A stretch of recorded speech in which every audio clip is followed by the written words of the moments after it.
Bonjour, ravi de vous retrouver sur le plateau de Village Semences pour ce nouveau numéro de Poussons le débat.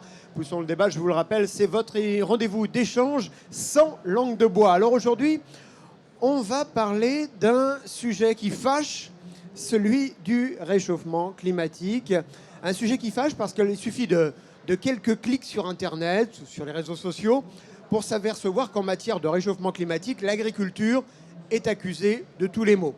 Il se dit qu'un quart des émissions de gaz à effet de serre dans le monde proviendrait de l'agriculture. Bon, dans le calcul, les experts, il faut le savoir, ajoutent les effets de la déforestation qui n'ont pas forcément un lien direct avec l'agriculture, tout du moins en Europe. Alors, question, l'agriculture peut-elle jouer un rôle dans la limitation du réchauffement climatique? Le problème des uns peut-il devenir la solution des autres?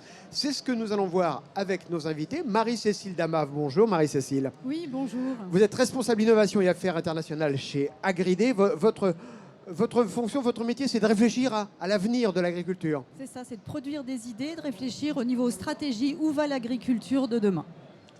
À côté de vous, Samuel Vandal. Bonjour Samuel. Bonjour. Alors vous êtes président de France Carbone Agri. Alors expliquez-moi ce qu'est France Carbone Agri. Alors France Carbone Agri, c'est une société économique portée par la profession agricole qui a pour objectif justement de mettre les agriculteurs en transition, de générer ces crédits carbone, de diminuer les émissions, mais augmenter la captation, la séquestration des carbones et de les mettre sur un marché volontaire, donc en lien avec des entreprises qui veulent bonifier leur démarche RSE et compenser leurs émissions de CO2. Mais avant tout, je suis agriculteur. Quand même, malgré tout, donc bien les pieds sur terre, si je puis dire. À côté de vous, Vincent Béguet. Bonjour Vincent. Bonjour. Alors vous êtes directeur général d'Agriobtention. C'est quoi Agriobtention?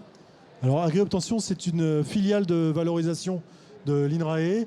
Donc c'est la société qui met en marché les innovations végétales de l'INRAE et qui développe aussi ses propres programmes en collaboration avec des équipes de recherche INRAE pour développer notamment des concepts, des preuves de concept sur des sujets d'avenir de l'agriculture. Et le sujet dont on parle aujourd'hui en fait partie. Vous nous direz tout à l'heure concrètement ce qui se fait de par chez vous, de par l'INRAE. Et enfin, Rémi Haim. Bonjour Rémi. Bonjour à tous. Alors, un deuxième agriculteur. Vous êtes agriculteur dans le centre Alsace, du côté de Célestat, si je ne m'abuse. C'est ça, entre Célestat et le Rhin, dans la basse plaine. Le stockage du carbone, c'est votre quotidien, mais c'est votre quotidien depuis bien longtemps. Alors, je travaille avec mon frère et on a une petite exploitation où on produit des céréales. Et ça fait depuis 25 ans qu'on a complètement changé de système. On a développé de l'ACS avec des couverts en permanence, du vivant en permanence, qui fait tourner le sol, qui le fait performer. Alors, pour commencer, je voudrais qu'on soit très pédagogue pour ceux qui nous regardent et qui ne sont pas forcément des spécialistes ni du carbone ni de l'agriculture. Ça marche comment? Parce que moi, j'ai posé la question autour de moi. Et c'est vous dire à quel niveau, quand même, j'ai des gens qui ne connaissent rien à l'agriculture qui me disent « Ah oui, mais le stockage carbone, on met des fûts puis on les enterre sous la terre. » Alors, ça marche comment le stockage carbone? Rémi, tout d'abord. Alors le fût, il est un peu différent, il est un peu plus compliqué, il est un peu plus gros. Parce qu'on n'enterre pas des fûts sous la terre. Hein. Non, c'est la terre qui est une roche. Et là-dedans, si on veut stocker du carbone, ça vient avec la matière organique. Alors la matière organique, bien sûr, elle est composée de tout ce qui est les déchets verts, les déchets organiques. Et c'est avec de l'azote. Et ensuite, ça forme un liant au niveau des agrégats du sol. Et ça donne une stabilité. Et en même temps, c'est un garde-manger pour la vie du sol. Alors, très concrètement, ça marche comment? Vous le faites comment? Alors, on est en agriculture intensive. On prend... Mon Dieu, quel gros... Oui. On peut faire de l'agriculture intensive. Mais il faut faire de l'agriculture intensive. C'est la première des choses qu'il faut faire. Parce que pour stocker du carbone, donc il faut qu'il y ait de l'organique, donc du déchet organique, dont des animaux, enfin de la faune morte, ou alors des déchets végétaux morts qui viennent se faire manger et se restructurer dans le sol. Et comme ça, on augmente le taux de matière organique. Et pour avoir ça, il faut être en intensif. Parce que si on est en extensif, ça ne va pas marcher. Imaginez, vous prenez Usain Bolt, vous ne l'entraînez pas, vous lui donnez presque rien à manger. Le pauvre, il ne va jamais vous faire un 100 mètres. C'est à peu près ça. Donc il faut être intensif pour y arriver. Et vous êtes nombreux, par exemple, chez vous en Alsace, à vous lancer sur cette initiative de l'absorption carbone? Alors je crois savoir que sur la France, alors j'ai un peu un chiffre en tête en France, on est 6-8% des exploitations à peu près là-dedans, au niveau ACS. Ensuite, je pense qu'avec le sujet du carbone, quand même, ça devrait évoluer. Ça va quand même, il y a des méthodes qui vont s'imposer, il y a des nouvelles choses qui vont s'imposer. Et ça fera certainement évoluer ce pourcentage. Enfin, du moins, je l'espère. Ça fait 25 ans que je l'espère.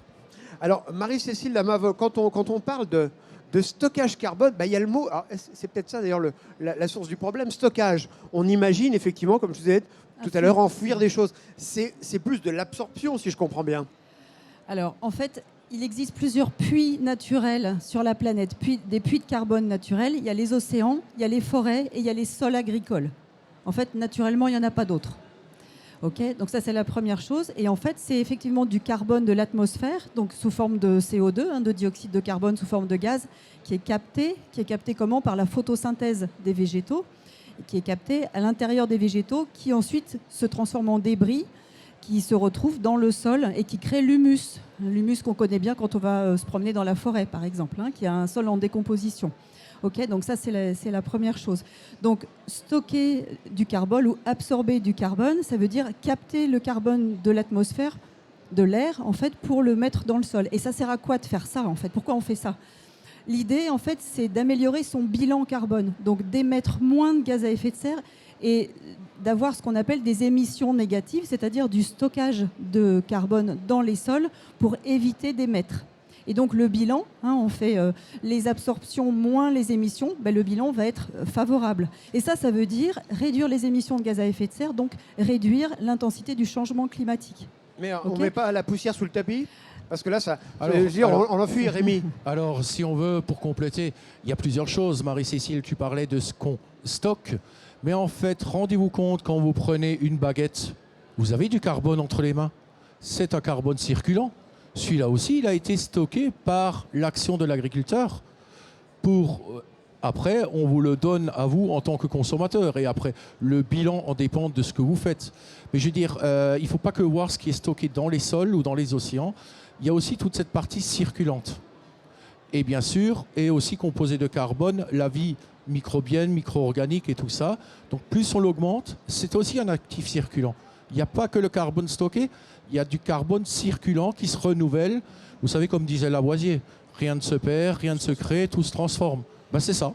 Et ça ne nuit pas à la qualité de vos sols? Bien au contraire. Parce que plus on les enrichit, plus ils vont être dynamiques et plus ils vont stocker. Ensuite, on parlait tout à l'heure de la matière organique. Mais justement, la matière organique au niveau des sols, parce que le sol en soi, c'est constitué déjà d'agrégats rocheux. D'accord? Et la matière organique, c'est un liant. C'est lui qui va lier tous ces agrégats. Donc, par rapport à des pluies diluviennes, des phénomènes météo et tout, ça conservera aussi beaucoup mieux le sol, ça structurera le sol et ça le retiendra. Et c'est extrêmement important. Et on ne peut faire ça qu'en étant intensif. Vincent Béguier, pour Agri-Obtention, votre rôle, vous le disiez, c'est aussi de valoriser les innovations de l'INRAE dans ce domaine. Justement, ces innovations, quelles sont-elles?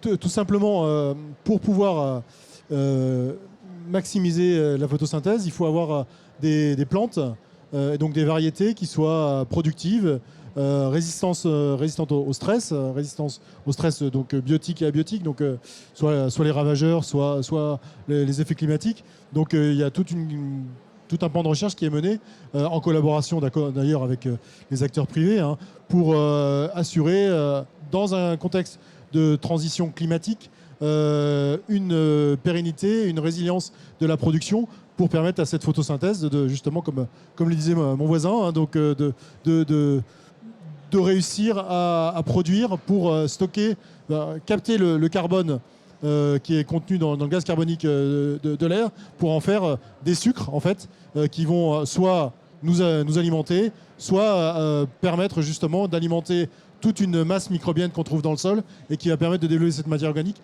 qui va constituer justement ce stockage de carbone. Donc quand on dit stockage de carbone, c'est assurer une nutrition qui permet à une vie de se développer dans le sol pour justement augmenter cette quantité de carbone stocké dans le sol. Alors vous, concrètement, qu'est-ce que vous proposez comme outil, comme solution? Alors ce qu'on propose, ce qu'il faut savoir, c'est que pour que cela réussisse, il faut avoir une couverture du sol quasi permanente, si possible permanente, donc avoir suffisamment d'espèces et de végétaux qu'on puisse cultiver tout au long de l'année et qui permettent justement d'optimiser, de maximiser ce stockage de carbone. Donc il y a travailler sur une diversité d'espèces qui permettent cette couverture. Donc ce n'est pas que travailler que sur du blé ou du maïs par exemple, mais avoir aussi d'autres espèces qui ne sont pas forcément aujourd'hui très cultivées et donc offrir aux agriculteurs d'autres solutions végétales pour permettre cette culture quasi permanente des sols et donc optimiser ce travail de la photosynthèse. Alors dites-moi si je me trompe, mais j'ai l'impression que c'est un coup de billard à deux bandes. D'abord, on stocke du carbone et en plus, on développe la biodiversité. Ça va forcément ensemble. Plus on stocke de carbone, plus on maximise la biodiversité. Rémi? Et bien sûr, il y a un autre facteur, la météo, elle joue. Pour le permettre et pour permettre justement ce stockage correctement dans les sols, la météo, elle joue aussi. C'est pour ça qu'on a besoin de différents acteurs aussi, d'ailleurs au niveau semences, et on est d'ailleurs sur le plateau de CMAE. Maintenant, comme les NBT, on pourra certainement y recourir, donc certainement qu'on fera des bons en avant avec ça, et on pourra faire encore mieux que ce qu'on connaît aujourd'hui. Mais en tout cas, l'agriculture fait partie des solutions pour stocker du carbone. Alors Samuel Vandal, c'est bien beau tout ça, mais les agriculteurs comme vous n'êtes pas forcément des philanthropes. Donc faire ce job, en plus de tout le reste, il faut une rémunération. Alors comment ça se passe de ce point de vue-là? Le premier sujet, c'est d'avoir un accompagnement. Et ça, c'est vraiment le premier sujet. C'est le retour à l'agronomie, c'est le retour à la science, c'est le retour à la vie du sol pour ceux qui s'en sont éloignés. Et je partage ce qui a été dit par Rémi, étant dans le même cas sur mon exploitation, aussi en couverture des sols et en semis direct. Aujourd'hui, nous, chez France Carbone Agri, on accompagne les agriculteurs à les mettre en projet. Les mettre en projet, ça commence par le fait de faire un bilan carbone de son exploitation pour connaître l'état des lieux de notre exploitation. Avec, comme ça a été dit tout à l'heure, de pouvoir connaître l'ensemble des émissions de CO2 et puis voir l'ensemble des séquestrations que l'on a sur notre exploitation à un instant donné. Et là, on essaye de mettre les agriculteurs en transition sur un projet de 5 ans en augmentant notre séquestration et en diminuant les émissions de CO2.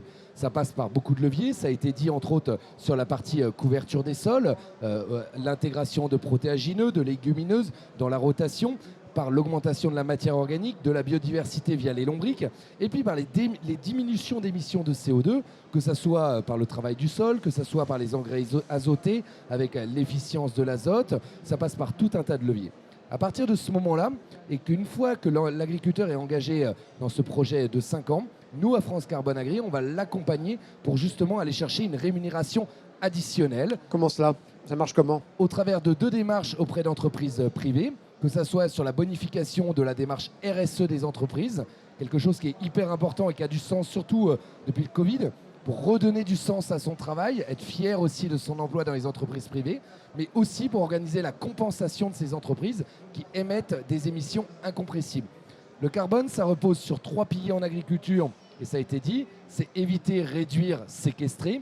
Du côté de l'industrie, ça repose aussi sur 3 piliers, c'est éviter, réduire et compenser. Compenser parce qu'on a toujours des émissions qui sont incompressibles. Donc c'est le cas autour de partenariats avec un certain nombre d'entreprises privées. Par exemple, vous pouvez nous donner des exemples d'entreprises? D'entreprises autour du luxe, Louis Vuitton, mais aussi de petites entreprises. On travaille avec une entreprise de surgélation dans l'ouest de la France, Ecomiam, sur lequel on compense les émissions de ces magasins-là, qui sont d'environ 150 tonnes de CO2, qu'on compense dans un périmètre de 15 km avec des exploitations partenaires, mais aussi avec des très grosses entreprises de type Air France ou autres. Et puis les compensations actuellement de l'Elysée, qui a organisé et lancé un appel à projet pour compenser l'ensemble des émissions et la compensation de l'Elysée, mais aussi demain sur la compensation d'événements. Le salon de l'agriculture, par exemple. Le salon de l'agriculture. Très mauvais bilan carbone, le salon de l'agriculture.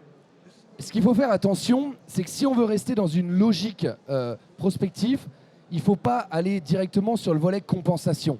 C'est bien, et je l'ai dit, c'est une triptyque. C'est bien éviter, réduire et compenser.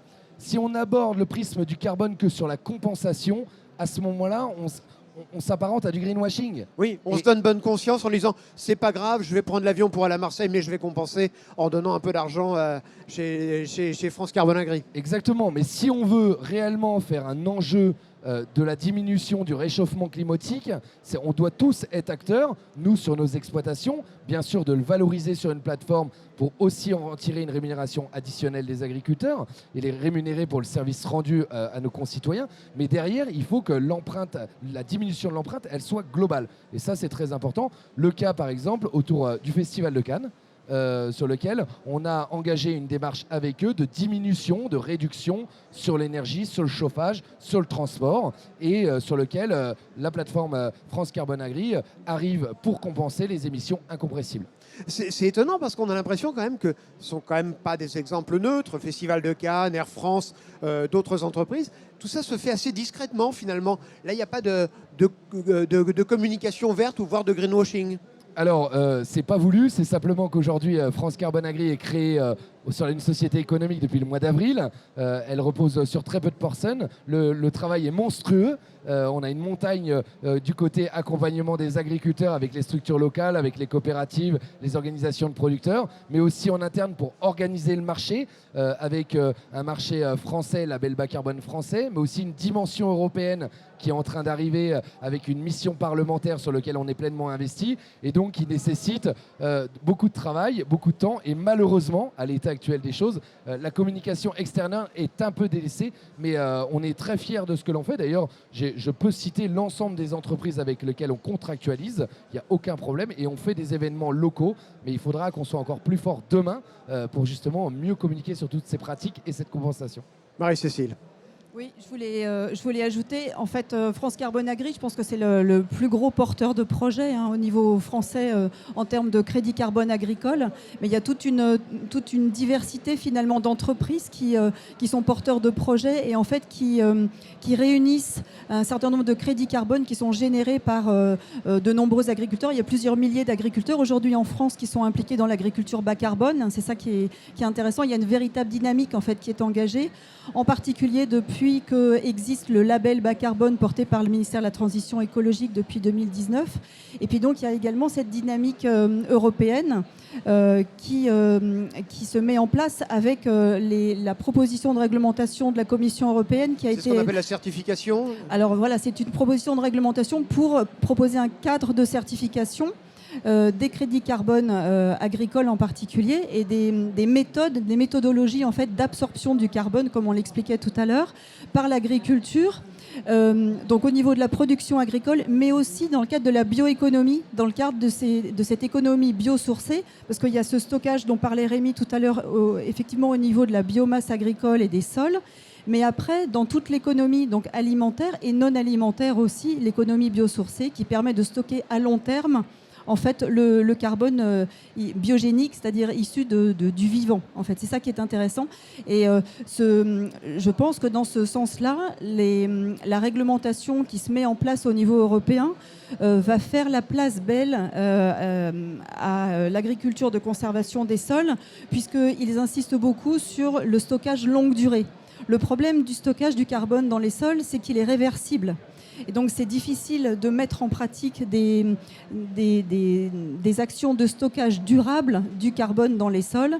Et en fait, la Commission européenne insiste sur le stockage longue durée qui existe dans le cas de l'agriculture de conservation des sols, la fameuse ACS, ou bien, par exemple, dans l'agroforesterie, avec le stockage de carbone dans les arbres. On a également des méthodes en France dans le cadre du label bas carbone avec la plantation de vergers, la plantation de haies, etc. Donc là, c'est du stockage longue durée également. Alors justement, puisque vous parlez des arbres, on va continuer à en parler. J'ai lu que l'Union européenne disait qu'il fallait planter 3 milliards d'arbres en Europe d'ici 2030. Alors là, j'aurais tendance à vous poser la question, info ou intox? Possible ou pas? Marie-Cécile ou Rémi? Moi, je suis pas la Rémi, spécialiste. en Alsace, 3 milliards d'arbres. Non, c'est pas possible. Bon, on peut les planter et alors on se sauve, quoi. Sauf qui peut. Et qu'est-ce qu'on va faire dans 50 ans? On va les couper et on va faire tourner peut-être pour des centrales électriques et on va tout relarguer. Est-ce que c'est très intelligent? Je ne suis pas si sûr. Il faut quand même savoir que sur les 50 dernières années, enfin un peu plus de 50 ans, La forêt française n'a pas reculé, a grandi au détriment de terres agricoles. Et pourtant, des forêts ont même été arrachées pour l'immobilier, pour l'industrie et tout ça. Donc, je pense qu'en forêt, on est bien doté. Il faut sauver déjà la forêt de l'état dans lequel elle est. Parce que je pense, si on veut parler forêt, et si nos bienveillants commissaires veulent en parler, qu'ils s'occupent déjà de l'état des forêts actuelles.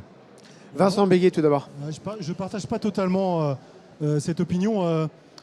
Justement, par rapport à l'initiative 4 pour 1000 qui a été mise en place par Stéphane Le Foll. L'ancien ministre voilà. ministre de l'Agriculture. Et il y a eu un programme de recherche porté par l'INRAE justement sur l'initiative 4 pour 1000. Et on voit que les sols en France où on stocke le plus de carbone, ce sont plutôt les zones de polyculture élevage, là où il y a de la haie.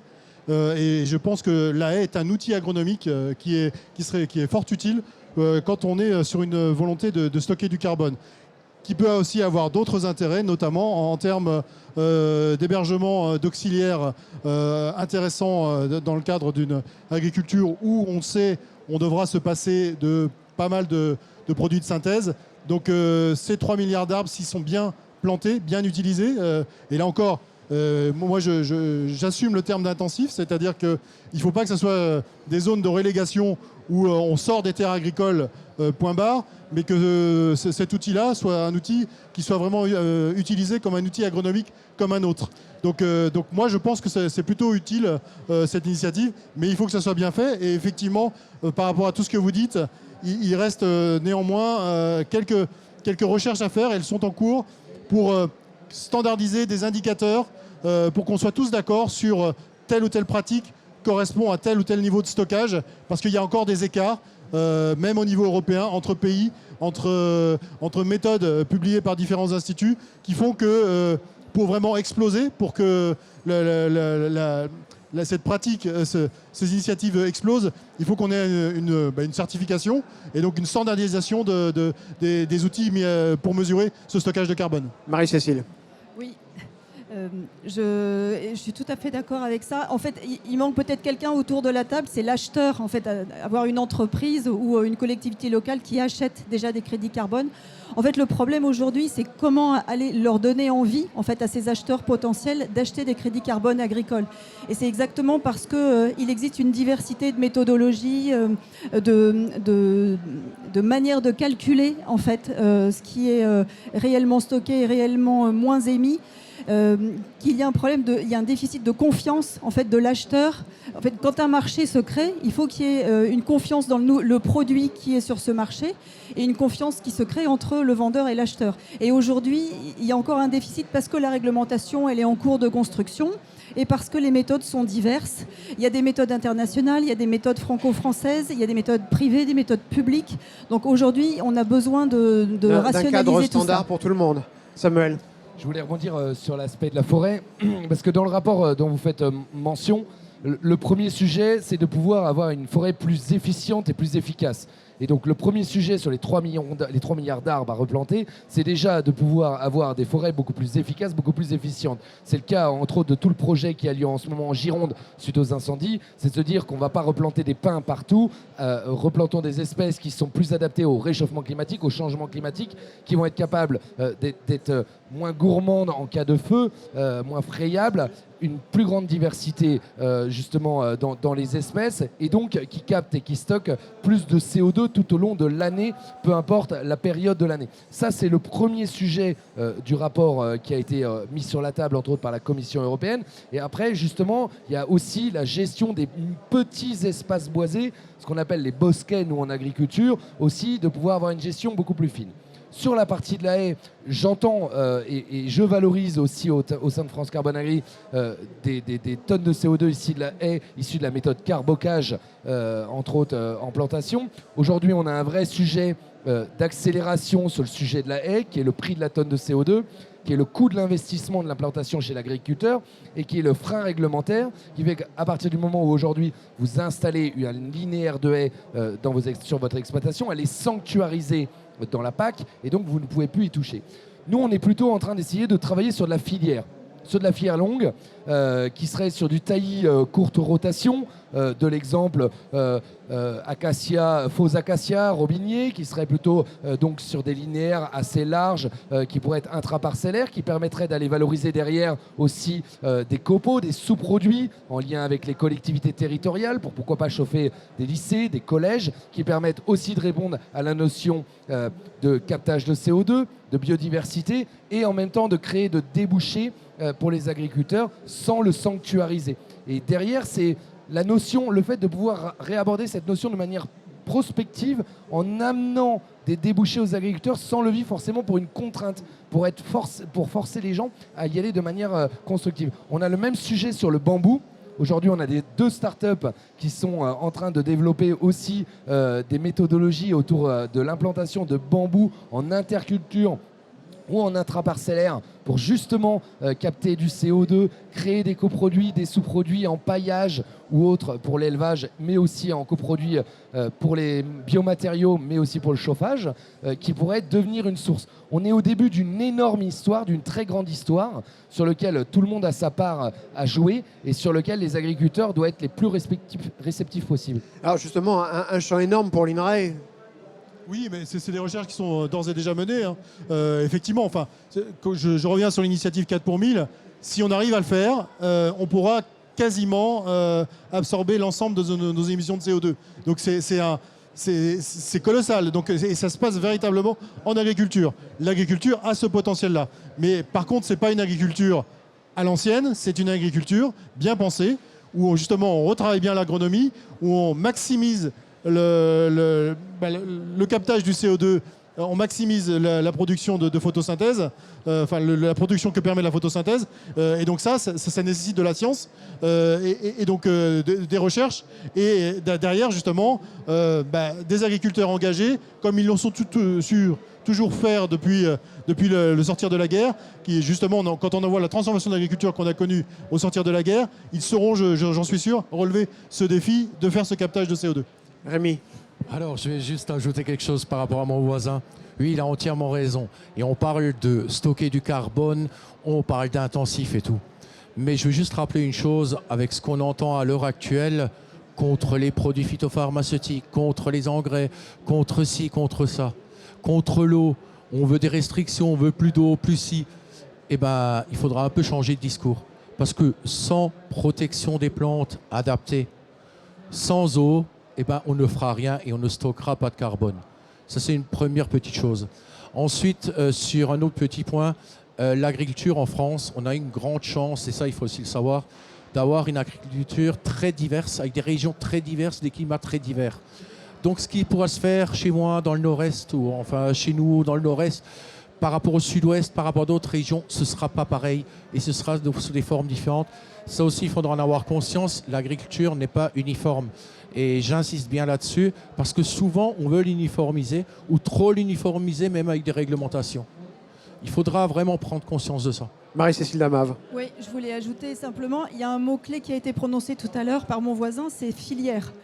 Il y a de plus en plus de démarches filières bas carbone, en fait, notamment dans les industries agroalimentaires qui font leur analyse de cycle de vie, essayent de décarboner leurs activités et en fait essayent de regarder à quel niveau le potentiel de décarbonation est le plus important. Est-ce que c'est à l'amont, donc au niveau agricole, la production de biomasse? Est-ce que c'est la transformation, le transport, etc., etc.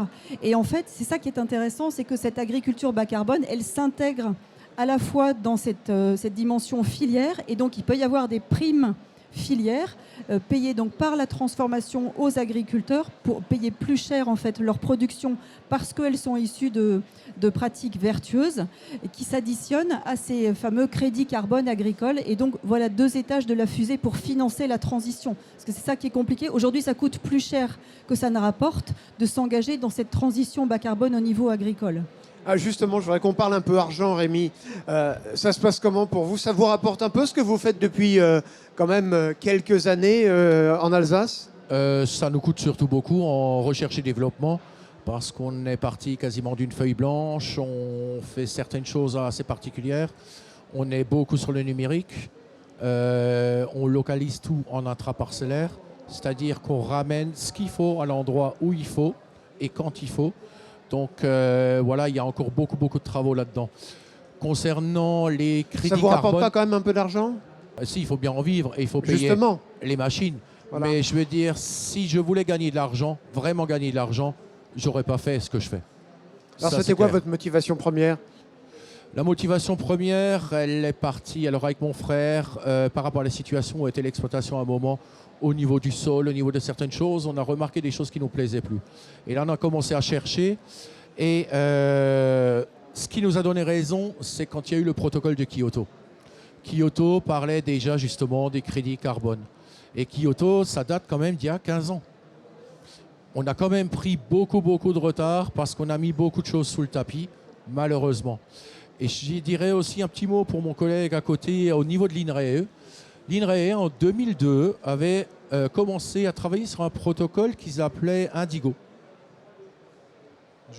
Malheureusement, je ne maîtrise pas toutes les recherches faites à l'INRAE. Et- Je suis désolé. Et ce protocole-là, justement, faisait déjà le bilan carbone de ce qui rentre et de ce qui sort de la ferme. Et là, ça me donne encore quelque chose en plus. C'est ce qui est important, comme Marie-Cécile le disait, on peut aussi payer le carbone par la nourriture qu'on achète et tout. Mais pour être parfaitement transparent et performant et mesurer de la performance, ce qui est important, c'est qu'on fasse un ratio du carbone sorti, donc produit, sur le carbone employé. Et ça vous donne des ratios de performance. Et celui-là, ce ratio-là, eh ben, on peut le faire vivre à l'industriel qui en avale, à tout ce qui en avale, et on peut rajouter, comptabiliser et voir la performance finale qu'on a au bout. Samuel. Aujourd'hui, ce qu'on rencontre, ce qu'on voit bien, c'est que la rémunération autour du carbone, elle n'est pas à la hauteur des enjeux, parce qu'en fait, on agit sur un temps long. L'agriculture, c'est un temps vivant et c'est du temps long. Par contre, le retour de l'ensemble des agriculteurs qui sont engagés dans la démarche, qu'ils soient sur la partie élevage ou sur la partie grande culture, c'est le pouvoir économique de l'exploitation. Et aujourd'hui, en agissant sur des leviers bas carbone, on se rend compte qu'on agit directement sur nos charges de production. Et c'est là où en fait on a le plus gros levier. Au-delà de la tonne, de la rémunération de la tonne de CO2, c'est du gain en temps de travail, en temps de matière, en temps de tracteur.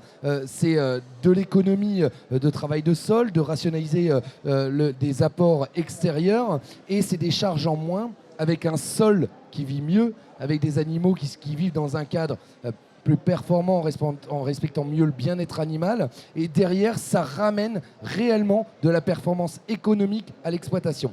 Par contre, le métier d'agriculteur, il a changé. On n'est plus sur un métier d'agriculteur que je pourrais appeler à certains moments entre agriculteurs de tourne-volant. On est sur un métier d'expert, de technique, de scientifique qui est tous les jours au quotidien sur son sol pour voir comment il accepte les coûts climatiques, les excès d'eau, les excès de chaud, et donc d'être capable d'adapter l'ensemble de nos techniques au jour le jour sur nos sols, d'adapter nos couvertures hivernales en fonction des pluviométries qu'il y a eu durant l'année, durant le précédent, mais aussi en anticipant ces dérèglements, comme on le voit actuellement, où l'ensemble de la France est en dessous des réserves hydriques et donc sur lequel on s'apprête certainement à avoir des restrictions d'eau dans les semaines à venir, hormis s'il pleut à la fin de la semaine prochaine, comme ça pourrait être annoncé. Mais vous avez remarqué, généralement, les agriculteurs, dès qu'ils commencent à parler de sécheresse, il y a les trompes d'eau 2 ou 3 jours après. Oui, mais on se rend compte qu'au travers des exploitations qui ont engagé la démarche bas carbone, on se rend compte que ces exploitations-là sont moins frayables au réchauffement climatique et au dérèglement climatique qu'une exploitation qui aujourd'hui est dans un circuit traditionnel. Parce que le sol est moins travaillé, parce qu'il a une réserve utile beaucoup plus importante, et donc il a une capacité à relarguer l'ensemble des éléments, mais aussi l'eau, à la culture d'après. Et ça, c'est pour moi hyper important parce qu'on agit sur l'autonomie et la résilience de nos exploitations. Marie-Cécile Le Damave. stockage de carbone, c'est aussi du stockage d'eau, en fait. C'est important de bien le noter. Stocker du carbone, c'est stocker de l'eau également. C'était du bon sens. Ouais, Marie-Cécile. tout à fait d'accord. Nous, c'était vraiment chez Agridé, donc le think tank de l'entreprise agricole, c'était vraiment notre démarche lorsqu'on a publié cette petite note agriculture, concilier rentabilité économique et action climatique. C'était positionner le chef d'entreprise agricole au cœur de l'enjeu et comprendre à la fois quels sont les leviers les plus efficaces face au changement climatique en termes d'adaptation et d'atténuation, mais aussi qui lui rapportent de l'argent, qui lui permettent de nourrir ce modèle économique. Et je voudrais aussi aussi rebondir sur le côté numérique dont Rémi parlait. On voit bien qu'on a besoin de ces outils numériques pour capter, pour analyser, pour vérifier toutes les actions qui se font au niveau de la production, et qu'on a besoin ensuite de partager toutes ces données, de les passer à la moulinette, on va dire, et de les transmettre aux différents maillons des filières pour pouvoir au final transmettre une information au niveau de l'entreprise finale qui va mettre en marché un produit qui sera issu de ces productions-là dans le cadre des démarches RSE ou dans le cadre d'un étiquetage, d'un affichage environnemental auprès des consommateurs, pour que le consommateur puisse comprendre en fait ce qui s'est passé, ce qu'il achète, ça vient d'où, ça vient de quel type de production. Justement, il pourrait y avoir une étiquette, parce qu'on a des étiquettes pour tout. On a AB pour l'agriculture biologique, on a le label rouge, on a les AOC, on a les... On pourrait pas avoir, j'allais dire, quelque chose qui soit un peu générique pour la démarche bas carbone? C'est un mythe un rêve de consommateur ou pas? Pour moi, le carbone, ça suffit pas, en fait. On a parlé de biodiversité, on a parlé de l'utilisation de l'eau, de la gestion de la ressource en eau. Tout ça, c'est lié, mais pour moi, c'est important qu'il y ait un indicateur qui soit beaucoup plus large que simplement le carbone. Rémi? Mais une étiquette, pourquoi? Vous savez, le carbone, ce problème-là, ça concerne tout le monde. Tout le monde est concerné. Oui, mais ça Alors, il valoriserait votre activité. il faudrait mettre une étiquette sur celui qui ne se sent pas concerné pour qu'on le repère. Alors, ça a été dit, mais c'est véritablement la structuration de filière qui va permettre de valoriser ces crédits. Donc, qui dit structuration de filière, c'est au final un produit avec une valeur identifiée ajoutée. Je ne suis pas sûr qu'un étiquetage, ça soit la panacée pour véritablement mettre en avant ces crédits carbone. C'est vraiment des filières qui fonctionnent et qui permettent justement de financer les actions de l'agriculteur au bout de la filière, en fait. Alors, Samuel, vous savez, moi, les journalistes, on est un peu monomaniaques, et quand on pose des questions, on aime bien avoir les réponses. Moi, j'ai toujours pas la réponse, savoir ce que ça rapporte aujourd'hui en argent sonnant et trébuchant, en euros sonnant et trébuchant à un agriculteur de se donner du mal, comme Rémi, par exemple, en Alsace. Eh ben, je vais certainement encore une fois vous faire une réponse de Normand, mais en fait c'est très compliqué parce que le projet carbone il dépend de chaque exploitation, de chaque territoire, comme l'a dit Rémi. Hein. On pratique pas la notion de carbone de la même façon. La tonne de carbone n'a pas la même valeur en la Picardie tonne de CO2. La tonne de CO2 pardon. A la même valeur qu'elle soit en Picardie ou dans l'Hérault. Par contre, la manière d'y arriver et l'investissement n'est pas le même. Et elle ne va pas être faite de la même manière. Les couverts végétaux que Rémi nous a expliqué, qu'il fait chez lui, ne sont pas les mêmes que dans l'Hérault. Et on ne va pas atteindre le même objectif de la même façon. On va atteindre le même objectif, mais pas de la même façon. Donc c'est très compliqué. Aujourd'hui, une tonne de CO2 valorisée sur le marché du label bas carbone français de volontaire, on est à 40 € valorisé aux entreprises. 32 pour les agriculteurs, 5 € pour le porteur de projet qui accompagne l'agriculteur dans ses démarches, 3 € à la structure nationale France Carbone Agri qui labellise l'ensemble des projets auprès du ministère de la Transition écologique, qui vérifie via un audit indépendant, qui trace les tonnes de CO2 et qui les vend. Voilà, notre modèle il est là, c'est 40 € minimum. On souhaite faire augmenter justement cette tonne de CO2 pour répondre aux attentes des agriculteurs, qui est de pouvoir investir beaucoup plus rapidement, mais c'est un marché libre, donc on s'adapte au fur et à mesure parce que c'est du gré à gré. Rémi? Alors, moi j'avais contacté déjà plusieurs autres opérateurs même, et en fait il faut quand même savoir, hein, donc on passe par une labellisation, donc qui dit ça, dit des frais. Alors c'est normal que le porteur de projet ait aussi des frais et tout. Donc avec le ticket d'entrée, nous notre exploitation qui fait que 40 hectares, c'est une petite exploite, eh ben c'est pas rentable et ça vaut pas le coup. Tout simplement. Il faut. Alors, ça répond aussi à un truc, c'est qu'aujourd'hui, dans la douce musique, on dit de petites structures et tout, ce ne sera pas possible. Marie-Cécile? Oui, on a besoin d'une économie d'échelle, c'est ce que veut signifier Rémi, effectivement. Sur le prix de la tonne de CO2, aujourd'hui, les entreprises, pour compenser leurs émissions, elles vont plutôt aller acheter des tonnes à l'extérieur de l'Union européenne où ça coûte beaucoup moins cher, hein, à l'autre bout du monde, où elles coûtent environ 10 fois moins cher. Hein, donc 3 € au lieu de 30 €, le calcul est vite fait. Et du coup, les entreprises qui s'engagent pour acheter des crédits carbone agricoles générés en France ou en Europe, En fait, c'est pourquoi elles le font, parce qu'elles ont une histoire à raconter. En fait, l'idée c'est qu'elles cherchent à financer de cette manière la transition agroécologique sur notre territoire, et puis financer des actions précises. Vous parliez de compenser des événements, par exemple les émissions de certains événements, Festival de Cannes, je l'apprends, c'est intéressant, ou de compenser les émissions d'une entreprise, etc. Voilà, c'est des actions concrètes, et c'est peut-être comme ça que le grand public et les entreprises vont être sensibilisés avec ce côté vraiment concret. Et d'ailleurs, on pourrait peut-être dire à vos partenaires de nous le dire aussi. Par exemple, quand une compagnie aérienne nationale le fait, ce serait bien qu'on soit au courant, parce que quelque part, ça peut être aussi un critère de choix, un critère différenciant qui fait qu'on va plutôt vers telle ou telle entreprise, tel ou tel constructeur automobile, telle ou telle compagnie aérienne, non ? Bien sûr, en fait, notre objectif, c'est derrière, une fois que l'ensemble des méthodologies seront développées et que le marché sera vraiment structuré, c'est de pouvoir aussi communiquer sur l'ensemble de nos partenaires. Certains le font, hein, je vous parlais tout à l'heure des chaînes de magasins Ecomiam de surgélation dans le Grand Ouest, qui justement compensent ces tonnes de CO2 dans un périmètre de 15 km avec une exploitation, sur lequel d'ailleurs ils organisent beaucoup d'événements directement avec l'agriculteur qui est compensé sur son exploitation, sur les démarches qu'il a mis en place et toutes les réductions d'émissions de CO2 et la séquestration en plus. Je pense que c'est avant tout une excellente aventure pour les agriculteurs, pour justement avoir une agriculture de production, mais en préservant l'ensemble de nos ressources et en s'adaptant au changement climatique. Mais c'est aussi une véritable expérience de communication et de se réapproprier la communication auprès du grand public sans avoir besoin de grands spots ou autres. C'est juste les agriculteurs sur leur territoire, sur leur exploitation, de communiquer auprès du grand public. C'est tout simple, c'est une bêche, des bottes, c'est un comptage de vers de terre, un indicateur très simple.